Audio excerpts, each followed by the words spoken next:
Βέβαια, πλάκα κάνω. Μόνο ένα όνομα μπορεί να έχει αυτό το παιδί. Βαγγέλη!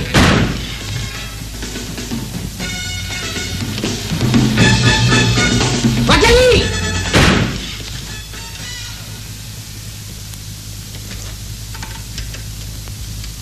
Βαγγέλη.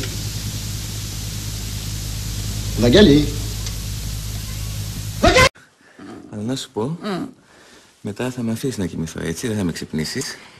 Άμα κουραστώ αρκετά... Μωρέ, θα σε εξαντλήσω εγώ. Τι χούφτωσες και μες τώρα.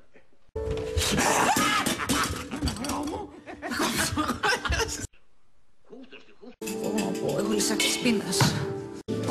Και είχα ψηθεί για λιβαρλάκια τώρα. Σούζη, έφαγες. Σούζη, έφαγες και ας τη συζήτηση. Άσε. Σου λέω, Πελαγία μου, πως κάνω δίαιτα. Άσε, τρως. Σούζη, τρως. Και ψεύδεσαι και τρως.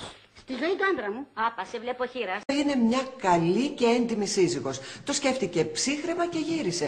Θέλει να σώσει το γάμο σας και το μέλλον του παιδιού σας.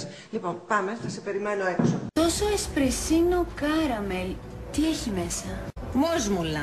Τι? Τίποτα. Καφές είναι με καραμέλα. Τι καραμέλα είναι αυτή? Για το βήχα. Ναι, αλλά γιατί τον λέτε εσπρεσίνο? Και πώς να το πούμε, και τούλα. Σας απόψε, Στέφανε. Με σκότωσες.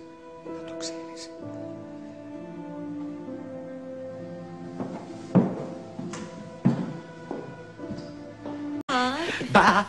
Bye.